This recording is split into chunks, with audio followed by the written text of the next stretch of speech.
BTP Loire, fort de ses 10 500 salariés et 800 entreprises adhérentes, sera toujours dans l'innovation. Ici même, le site Expérience Chantier, unique en France, a accueilli 6 500 jeunes cette année et où ils découvrent de façon totalement innovante et immersive les métiers de la construction. Nous sommes aussi dans l'action pour l'équipement de notre territoire.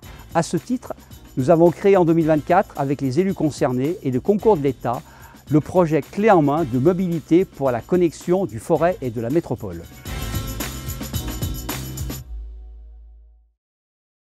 L'urbanisme et le BTP, ça va de pair. Vous avez été très prolixe sur la commande publique.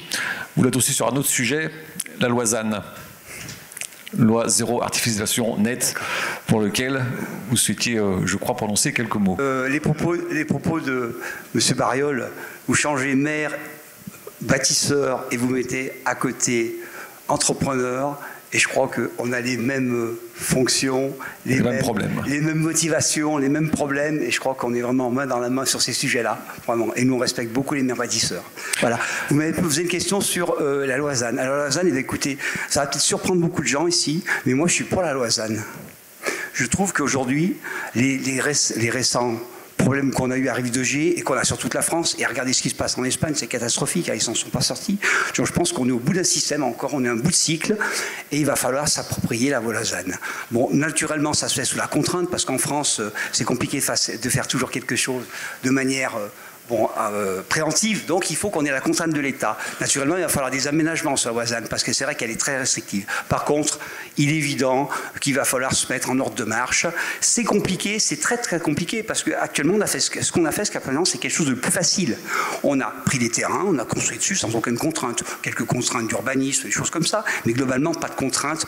On n'était pas contraint par le site, on n'avait pas de problème. Et là, aujourd'hui, on va être obligé de construire dans des endroits difficiles. Mais c'est cœur de ville notamment. Les cœurs de ville. Alors effectivement, mais c'est tout à fait la révolution énergétique qu'on attend aujourd'hui, c'est reconstruire la ville sur la ville, on gaspille plus les terrains, et on remet surtout de l'activité dans les villes, on remet au cœur des villages, des villes. Aujourd'hui, ce qu'il faut, c'est que cette loi ZAN, elle soit équitable. Et moi, je suis pas pour mettre que de l'industrie, ou que du logement, ou que reverdir. Je disais en début de semaine, le congrès des architectes bâtiments de France, eux, ils veulent que verdir. Non, il faut que tout le monde s'y trouve son compte, il faut que ça soit équitable, comme ce qu'est actuellement. Donc, moi, je dis 30% de végétalisation, 30% d'économie. On a besoin de remettre de l'économie dans les villes, remettre de l'industrie, des ateliers, des bureaux. En plus, on résoudra des problèmes de mobilité, d'attractivité, et puis il faut remettre du logement. Voilà. Et tout ça, il y a un enjeu formidable. La Loire, c'est 350 hectares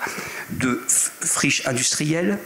Si on rajoute les friches commerciales, on est à 400 hectares, et si on rajoute les friches de logement, on atteint les 500 hectares, sans parler des friches agricoles. Donc vous voyez, aujourd'hui, il y a une manne devant nous de travail extraordinaire, et ça, c'est pour remettre de l'attractivité. Et on a surtout des beaux exemples autour de nous. On va remettre un prix, mais bon, Génilac, il a fait un travail formidable. Dans toutes nos communes, aujourd'hui, on voit bien qu'il y a des choses qui se passent. Et je trouve que c'est super, parce que là, on va pouvoir ramener de la vie, de la vitalité. Voilà. Et puis voilà, je crois qu'on va résoudre beaucoup de problèmes de société aussi. Eh bien, le message est passé. Découvrons le lauréat. Le suspense. Le lauréat dans la catégorie urbanisme est donc la commune de Villars. Et vous ne vous y attendiez pas là. Bonsoir. Bonsoir. Donc vous êtes ici pour nous parler de la métamorphose d'un complexe sportif en parc urbain, le parc de la Sapinière.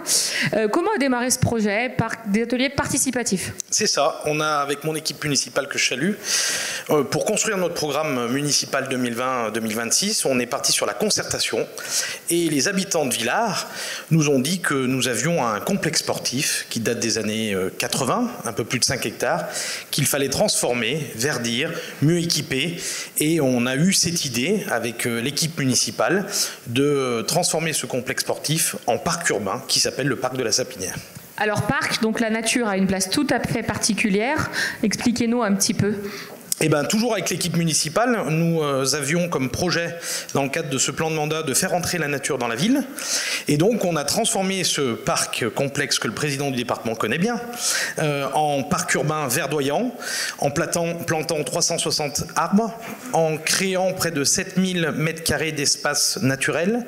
Nous avons planté 10 000 m² de prairies, une soixantaine d'espèces d'arbres qui nous ont permis de verdir cet espace et de le faire découvrir au Villardaire.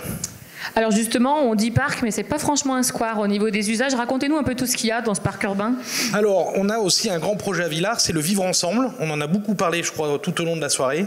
Le vivre ensemble, c'est sur ces espaces naturels, sur ces espaces publics, où on fait de ce parc un parc beaucoup plus familial, où on a une aire de jeu pour enfants de tout âge, où on fait de ce parc un renforcement des espaces sportifs avec du crossfit, avec des cours de padel, un city-stade.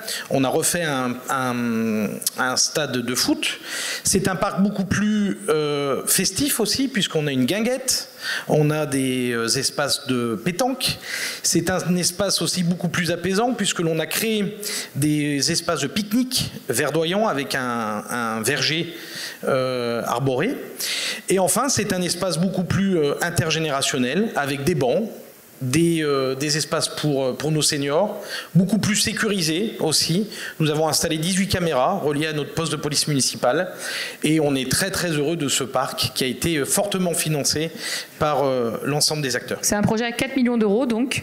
Tout à fait, 4 millions d'euros, financés par plusieurs acteurs, Saint-Étienne Métropole, l'État, le département, bien entendu, la région, et à la fin, ce parc coûte au Villardaire pour un investissement de 4 millions d'euros au bénéfice des entreprises qui ont joué le jeu, coûte au Villardaire 1,8 million d'euros. Et je tiens à remercier l'ensemble de l'équipe municipale, les services de la mairie, mais également l'architecte et son équipe, Atelier Anne Gardoni, qui nous ont particulièrement aidés à concrétiser ce beau projet. Eh bien, félicitations à vous. Merci.